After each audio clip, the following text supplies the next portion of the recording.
নমস্কার বন্ধুরা, পৃথাকুন্তির পাকশালায় সবাইকে স্বাগত। আশা করি সবাই খুব ভালো আছেন। রোজ তো আমি রেসিপি শেয়ার করি, আজকে ভাবলাম একটি লাঞ্চ আইডিয়া শেয়ার করি, একটি ডায়াবেটিক লাঞ্চ আইডিয়া। এখানে আছে 70 গ্রাম চালের ভাত,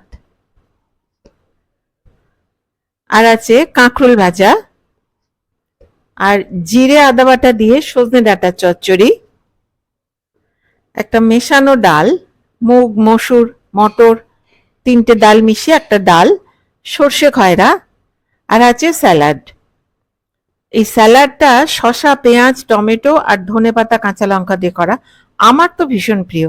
কার কার এই স্যালাডটি খেতে ভালো লাগে কমেন্ট বক্সে অবশ্যই জানাবে। আর আছে 1 গ্লাস জল। এই সর্ষে খয়রা রেসিপির লিঙ্কটা আমি ডেসক্রিপশন বক্সে দিয়ে দেব। ডায়াবেটিক পার্সনদের তো অনেক কিছু মেপে খেতে হয়, সেই হিসেবে একটা লাঞ্চ আইডিয়া দেওয়ার চেষ্টা করলাম। আশা করি এটা সবার ভালো লাগবে। এই লাঞ্চ আইডিয়াটি কেমন লাগলো কমেন্ট বক্সে জানাতে ভুলবে না কিন্তু। তাহলে দেখা হচ্ছে আরেকটি নতুন ভিডিও নিয়ে।